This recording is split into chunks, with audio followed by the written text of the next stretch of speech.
BRS రజతోత్సవ సభపై Errabelli Dayakar Rao చేసిన వ్యాఖ్యలు వివాదాస్పదంగా మారాయి. సభకు పెద్దగా జనాలు రావాల్సిన అవసరం లేదంటూ ఆయన చేసిన వ్యాఖ్యలు ఈ వివాదానికి దారితీస్తున్నాయి. ఇక గతంలో అధికారంలో ఉన్నప్పుడు సభకు ఒక్కొక్క వ్యక్తికి 300 ఇచ్చేవాళ్ళమని, ఇప్పుడు భారీగా జన సమీకరణకు డబ్బు ఖర్చు పెట్టలేని పరిస్థితి ఉందంటూ దయాకర్ రావు వ్యాఖ్యానించడం ఇప్పుడు ఈ అంశానికి దారితీస్తుంది. ఇక ముఖ్యంగా రజతోత్సవ సభపై బీఆర్ఎస్ పెద్దలు భారీగా ఆశ పెట్టుకున్నారు.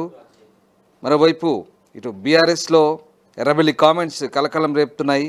సభపై ఎర్రబెల్లి ఎఫెక్ట్ పడుతుందని గులాబీ నేతలు ఆందోళన వ్యక్తం చేసినట్టు తెలుస్తుంది. డబ్బులు ఖర్చు పెట్టలేమని, స్వచ్ఛందంగా తరలి రావాలంటూ ఎర్రబెల్లి చేసిన వ్యాఖ్యలపై గులాబీ నేతలు ఇక ఆందోళన చెందుతున్నట్టు తెలుస్తుంది. బీఆర్ఎస్ రజతోత్సవ సభకు ఎక్కువ మంది జనాలు రావాల్సిన అవసరం లేదంటూ మాజీ మంత్రి ఎర్రబెల్లి దయాకర్ రావు వ్యాఖ్యానించారు. రజతోత్సవ సభ సన్నాహకాల్లో భాగంగా పాలకుర్తి నియోజకవర్గ కార్యకర్త సమావేశంలో ఆయన మాట్లాడారు.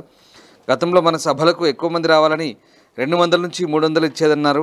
ఈ సభకు ఎంతమందిని తీసుకురావాలని నేను చెప్పనని, మీరే మీ ఊళ్ళల్లో అనుకూలత మేరకు జనాల్ని తీసుకురావాలని కోరారు. ఎట్లా వస్తే మంచిదన్నది మీరే నిర్ణయించుకోవాలన్నారు. దయాకర్ వ్యాఖ్యలు చూస్తే అధికారంలో ఉన్నప్పుడు జన సమీకరణకు భారీగా ఖర్చు పెట్టగలిగామని, ప్రతిపక్షంగా ఇప్పుడు డబ్బులు ఎక్కువ ఖర్చు పెట్టలేనందున జన సమీకరణ స్వచ్ఛందంగా సాగాలని కేడర్కు మార్గనిర్దేశకం చేసినని అంటున్నారు. ఇక మరోవైపు బీఆర్ఎస్ అధినేత మాజీ ముఖ్యమంత్రి కేసీఆర్ రజతోత్సవ సభ చరిత్రలో నిలిచిపోయేలా జన సమీకరణ చేయాలని చెప్తుంటే ఎర్రబెల్లి మాత్రం స్వచ్ఛంద జన సమీకరణ మాటలు చెప్పడం ఇక్కడ గమనించదగ్గ విషయం. ఇప్పటికే వరంగల్ జిల్లా ఎలకతుర్తిలో నిర్వహించిన బీఆర్ఎస్ రజతోత్సవ సభ పార్టీ అధిష్టానం భారీ ఏర్పాటు చేస్తుంది. లక్షలాది జన సమీకరణ చేయాలంటూ కేసీఆర్ కూడా ఆదేశించారు. అంతేకాదు గత ఎన్నికల్లో ఓడిపోతామని ముందే చెప్పానని ఎర్రబెల్లి దయాకర్ రావు ఇప్పుడు చెప్తున్నారు. 30 మంది అభ్యర్థులు మారిస్తే గెలుస్తామని గతంలో చెప్పానన్నారు. అయితే కొన్నిసార్లు ఓడిపోవడం కూడా మంచిదేనని సర్ది చెప్పుకున్నారు.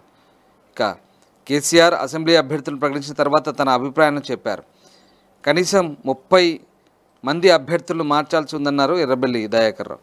సో అలా బీఆర్ఎస్ అభ్యర్థులను ప్రకటించినప్పుడు చాలామంది ఆశ్చర్యపోయారు. సిట్టింగ్లకే దాదాపుగా ఛాన్స్ ఇచ్చారు, అతి స్వల్పంగా మార్చారు.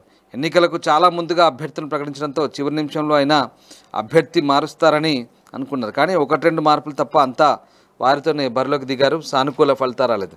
ఎన్నికల ఫలితాలు వచ్చాక కేటీఆర్ కూడా అభ్యర్థులు మార్చుంటే విజయం సాధించి ఉండేవారమని కొన్ని సందర్భాల్లో వ్యాఖ్యానించారు. సో ఈ రకంగా అభ్యర్థుల మార్పు సంబంధించి కూడా గతంలోనే తాను పార్టీ అధినాయకత్వానికి చెప్పానని ఎర్రబెల్లి దయాకర్ రావు చెప్పిన వ్యాఖ్యలు కూడా ఆసక్తి రేపాయి. సో ఆ రకంగా ఎర్రబెల్లి దయాకర్ రావు పాలకుర్తిలో తిరుగు లేకుండా గెలుస్తూ వచ్చిన ఆయన తొలిసారిగా ఓడిపోయారు. అది కూడా ఓ ఎన్ఆర్ఐ యువత చేతిలో ఓడిపోయారు. ఆ తర్వాత ఓడిపోతానని తనకు కూడా తెలుసు అంటూ ఆయన చెప్పుకొచ్చారు. ఈ రకంగా గతంలో గెలిచే అభ్యర్థులకి టికెట్ ఇవ్వాలని తాను సూచించినట్టుగా అభ్యర్థులు మార్చాలని చెప్పిన ఎర్రబెల్లి దయాకర్ రావు తానే ఓడిపోవడంతో ఇక చాలామంది ఈ అంశంపై ఆసక్తిగా చర్చించుకున్నారు. ఆ రకంగా ఎర్రబెల్లి దయాకర్ రావు చేసిన కామెంట్స్ కూడా ఆసక్తికర చర్చకు దారితీశాయి.